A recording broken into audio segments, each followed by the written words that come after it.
جی السلام علیکم، میں نور العارفین صدیقی اور آپ دیکھ رہے ہیں عارفین نامہ۔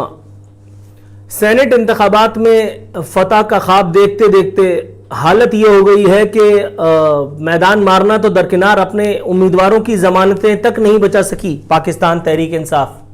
دو جگہ پر پاکستان پیپلز پارٹی اور ایک جگہ پر پاکستان ڈیموکریٹک موومنٹ PDM یا حکومت بچاؤ مہم جو چلا رہے ہیں۔ بتایا تو یہ گیا کہ وہ حکومت گرانے کے خواہاں ہیں۔ خیر بہرحال اپنے امیدواروں کی ضمانتیں تک ضبط کرا بیٹھی ہے پاکستان تحریک انصاف۔ اس سے کچھ گمان ہوتا ہے کہ شاید کہیں شفاف انتخابات تو نہیں ہو گئے۔ شفاف انتخابات اگر ہوئے ہیں تبھی شاید حکمراں جماعت جو ہے وہ اس کو ہار کا منہ دیکھنا پڑا ہے۔ سندھ میں پیپلز پارٹی کو ہرانے کا خواب دیکھا تھا۔ امید کی جا رہی تھی کہ شاید اس مرتبہ پاکستان پیپلز پارٹی کو ڈینٹ پڑے گا مختلف وجوہات کی بنا پر، لیکن ایسا ہو نہیں سکا۔ وہ جو کہا جاتا ہے کہ جی سرکاری سرپرستی میں سرکاری اثر رسوخ انفلوئنس کا استعمال کر کے جیتے ہیں، یہ کہا بھی جا سکتا ہے، اور یہ تصور کوئی بہت زیادہ عجیب سا بھی نہیں ہے۔ پاکستانی سیاست میں ایسا ہوتا بھی ہے۔ 2018 کے انتخابات کی اگر مثال لے لیں تو ظاہر ہے کہ بہت ساری جگہوں پر بہت سارے ایسے لوگ جیتے ہیں جن کا جیتنے کا خواب بھی کوئی دیکھ نہیں سکتا تھا۔ میں خود جس کانسٹیٹوئنسی میں ہوں وہاں پہ بھی جو موصوف جیتے ہیں ان کے اچھوں کو بھی نہیں پتا تھا کہ وہ جیت گئے، ان کو ٹیلی فون کر کے بتایا گیا تھا کہ بھائی آپ جیت گئے ہو۔ تو بہرکیف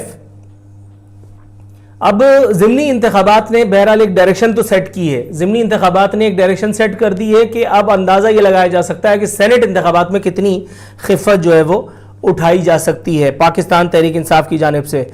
لطیفہ یہ ہے کہ خان صاحب کہتے ہیں کہ سینٹ انتخابات کی نگرانی خود کروں گا۔ دون تختہ ہو گیا، لٹ گئی برات، ہو گئے تازی ٹھنڈے، کیونکہ خان صاحب نے جب جس کام کا بیڑا اٹھایا اللہ کی پناہ وہ کام تو بیڑا غرق ہوا، ستیاناس بلکہ سوا ستیاناس ہوا۔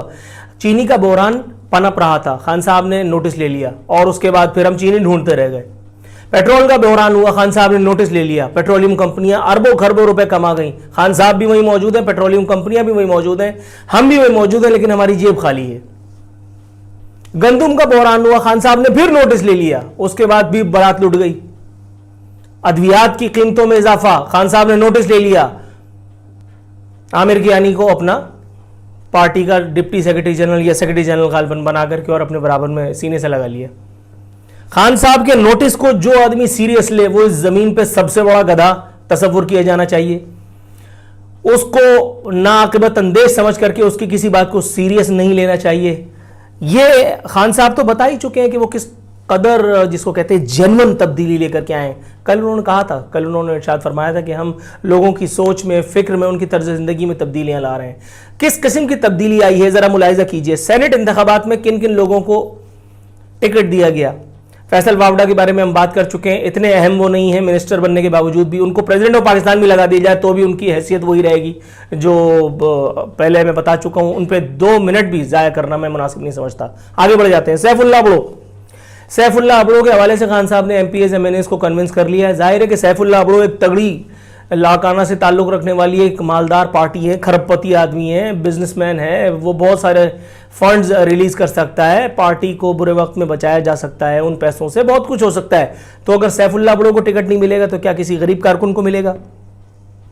سمجھیے، MPs اور MNAs کو کیا اپنی نوکریوں کو گنوانا ہے کہ جو خان صاحب سے بحث کریں گے؟ انہوں نے کہا جی آمنا صدقنا۔ لیاقت ترکئی، ان کے نامہ اعمال میں کیا نے کی ہے؟ یہ شہرام ترکئی کے والد ہیں، اور اوپر سے شہرام ترکئی کا والد ہونا بھی شاید اتنا امپورٹنٹ نہ ہوتا اگر یہ ارب پتی کھرب پتی نہ ہوتے حضرت، اگر یہ ارب پتی نہ ہوتے۔ اب آپ کو پتا چل رہا ہے، اچھا وہ یوتھیے جو خان صاحب کی طرز سیاست کا، خان صاحب کے فیصلوں کا دفاع کرتے نظر آ رہے ہیں، ان سے کوئی یہ پوچھے کہ حضرت ذرا یہ تو بتائیے کہ کتنی یوتھ کو سینٹ میں پہنچا رہے ہیں خان صاحب؟ سارے پوپٹ بڈھے، سب پرانے کھاپڑ چاول، خان صاحب ان کو جو ہے وہ رنگ روغن کر کے PTI کا مفلر پہنا کر کے وہ سینٹ میں بھیج رہے ہیں، اور کوئی فی سبیل اللہ نہیں جا رہا۔ اب آپ دیکھیے فیوریٹزم کی بات۔ ڈاکٹر زرقا محترمہ بہت اچھی خاتون ہے، میرے پروگرامز میں بھی آتی رہتی ہیں، بڑی نائس خاتون ہے، میری کوئی خدا نخواستہ ان سے وہ نہیں ہے، میرے تو ماشاءاللہ بڑی ایک اچھی ریلیشن شپ ہے ان سے، میرے پروگرامز میں اکثر جلوہ گر ہوتی رہتی ہیں باوجود مجھے جاننے کے۔ لیکن ان کے نامہ اعمال میں بھی ایک نیکی ہے جو اتفاقاً تو نہیں ہو سکتی کہ وہ عمران خان صاحب کی اسکن اسپیشلسٹ ہیں۔ عمران خان صاحب کی وہ اسکن اسپیشلسٹ ہیں. ایک کالم نگار نے باقاعدہ ان کا نام اپنے کالم میں عمران خان کے ساتھ چھاپ بھی دیا ہے. میں اگر نہ بھی کہوں تو وہ کالم اپنی آپ داستان سنا رہا ہے. خاتون اول کی دوست، یعنی ان کے نامہ اعمال میں صرف یہ نہیں تھی کہ وہ خاتون اول کی دوست ہیں اور وہ اس نکاح میں شریک تھیں جو ہم پر بھاری پڑ رہا ہے. میں کسی کی پرسنل زندگی میں نہیں جھانکنا چاہتا، لیکن ایک بات کر رہا ہوں. تو اس نکاح میں شریک ہونے کا اجر ان کو فرح شہزادی کو یا فرح خان کو یہ ملا کہ ان کو بھی سینٹ کا ٹکٹ دے دیا گیا. لیکن جو آخری اطلاعات آئی ہیں اس کے مطابق انہوں نے کاغذات نامزدگی واپس لے لیے ہیں. کاغذات نامزدگی واپس لینے کی وجہ ظاہر ہے کہ وہ بڑھتا ہوا دباؤ تھا، وہ بڑھتا ہوا پریشر تھا جو کسی لاوے کی طرح سے پھٹ پڑا تھا. ہر دفعہ تو اندھی نہیں چلتی نا، سیف اللہ ابڑو کے پاس تو مال ہے، وہ آپ کو مطلب 50 لوگوں کو چپ کرانے کا کام آئے گا. فرح شہزادی کے پاس کیا ہے؟ وہ مال تو نہیں دیں گی نا، وہ تو خیر پرچی ہے. تو اس لیے فرح شہزادی سے کاغذات نامزدگی جو ہے وہ ان سے دستبردار کروا لیا گیا ان کو. اور وزیر اعظم کے معاون خصوصی شہباز گل صاحب جو ہر غلط کو صحیح کرنے کا ہنر جانتے ہیں، انہوں نے کہا کہ نہیں، وہ ان کا حق تھا ٹکٹ، کیونکہ وہ پی ٹی آئی کی عہدیدار ہیں. پی ٹی آئی کا عہدیدار ہر وہ آدمی ہے، ایون وہ عبد القادر بھی پی ٹی آئی کا عہدیدار تھا کہ جس کو ایک دن پہلے پی ٹی آئی میں اس کو شمولیت کروائی گئی تھی اور سینٹ کا ٹکٹ دے دیا گیا. اور اس کے نامہ اعمال میں کیا نیکی ہے؟ کھرب پتی آدمی ہے. پیپلز پاکستان تحریک انصاف نے کہا کہ اس کو کوئی اور خرید لے گا تو کیوں نہ ہم ان کی دولت سے تھوڑا سا گنگا نہا لیں. لیکن کاتب تقدیر کو کچھ اور ہی منظور تھا. اب عبد القادر صاحب جو ہے وہ باپ کے پاس جا کر کے اور میرا خیال ہے کہ نئے رشتے بنانے کے چکر میں ہیں. بتانا یہ تھا کہ یہ وہ ہے کہ جو آپ کو تبدیلی کا نعرہ دے کر کے اور اقتدار میں آیا تھا. دیکھ لیجئے وہ قوم یوتھ جو ان حضرت کی سیاست کا دفاع کرتی ہے، ذرا وہ بھی دیکھ لے کہ کتنے یوتھیوں کو، کتنے نوجوانوں کو انہوں نے اسمبلی میں سینٹ میں پہنچایا ہے. تازہ ترین لطیفے کی روح سے خان صاحب نے ارشاد فرمایا ہے کہ 2021 کراچی کی ترقی کا سال ہوگا. حضرت یہ دعوے تو آپ اس وقت سے کر رہے ہیں جب سے آپ اقتدار میں آئے ہیں. 1100 ارب روپے کا پیکج بھی آپ نے ایک دیا تھا، اس میں سے 11 روپے بھی، یہ 11.25 روپے بھی کراچی میں اب تک تو خرچ نہیں ہوئے. اگر ہوئے تو ذرا مجھے بتا دیجئے.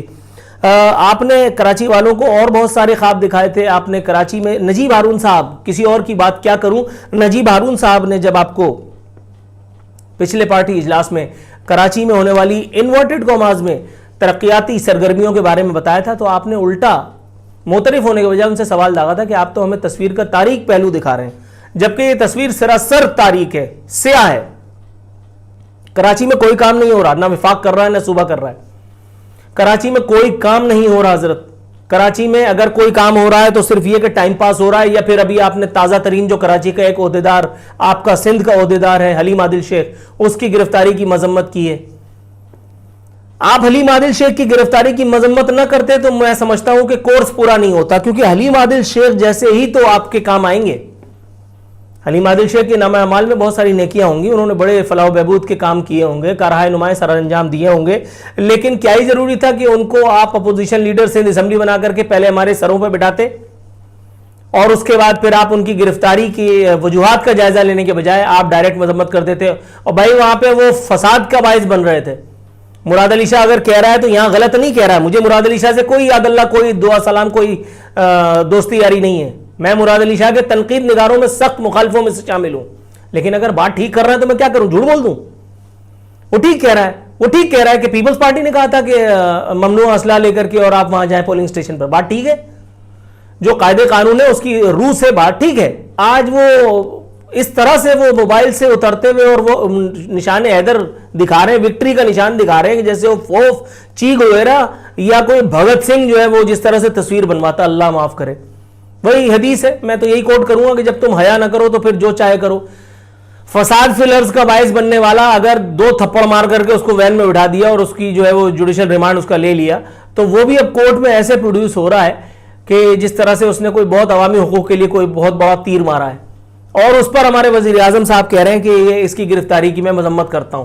کراچی کی ترقی کا خواب آپ دکھانا چھوڑ دیجیے حضور، کیونکہ کراچی میں جو ترقی کے خواب دکھا کر کے وہ اپنوں نے کراچی والوں کو لوٹا ہے. اپنوں کے ساتھ بھی ویسے ایمانداری کی بات بتاؤں بہت اچھا ہوا. To be very honest. مجھے بہت خوشی ہے سما الحمدللہ وہ ساجد احمد صاحب کو جو ہے وہ ٹکٹ دیا گیا تھا. وہ ساجد احمد صاحب کا جو کانسٹیٹوئنسی ہے, جو پچھلی کانسٹیٹوئنسی تھی جہاں وہ ایم این اے تھے, بلیو یو می, میں کلاسیفائڈ بات کر رہا ہوں, میں مختلف جگہیں لے جا کر کے خود ایم کیو ایم کی قیادت کو دکھا سکتا ہوں کہ جو ساجد احمد صاحب کی روزی روٹی کا باعث تھی. میں کسی پہ الزام نہیں لگا رہا, ساجد احمد صاحب خوب سمجھ رہے ہیں کہ میں کیا بات کر رہا ہوں. کتنے ہی شادی ہالز کی ملکیت ان سے وابستہ کی جاتی ہے. ایک رپورٹر نے, باقاعدہ جیب رپورٹر ہے, اس نے اپنے ٹیلی ویژن چینل پر یہ ساری رپورٹس چلا بھی دی تھیں, جس پر بڑا ٹینشن بھی پائی جاتی تھی متحدہ میں اور اس ایک چینل میں. یہ ابھی حالیہ پچھلے کچھ سال کی بات ہے. یہ اسی ساجد احمد صاحب کی بات کر رہا ہوں میں. ان کو اللہ آپ کو نیکی دے, پتہ نہیں کس نیکی کی پاداش میں صوبائی اسمبلی کا ٹکٹ دے دیا گیا, کیونکہ پتا تھا کہ یہاں سے جیتنا تو ہے نہیں, پیپلز پارٹی کی سیٹ تھی. بہرحال ساجد احمد صاحب کا منہ بند کرنا تھا, منہ بند ہوا اور اچھا بند ہوا. چوتھے نمبر پر آئے, خیر سے 2600 کچھ ووٹ لیے ہیں. یہ وہ ہیں جو مطلب جہاں ان کے نام سے اگر کسی کھمبے کو کھڑا کر دیا جاتا تو وہ کھمبا لاکھوں ووٹ کے حساب سے نشستیں مار جاتا تھا.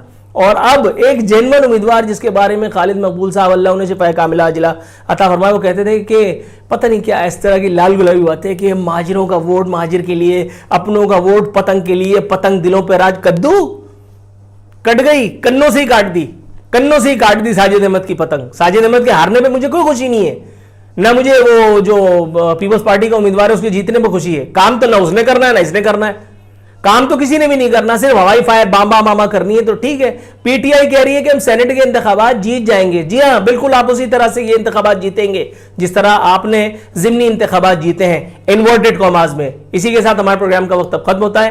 اجازت دیجیے, فی امان اللہ.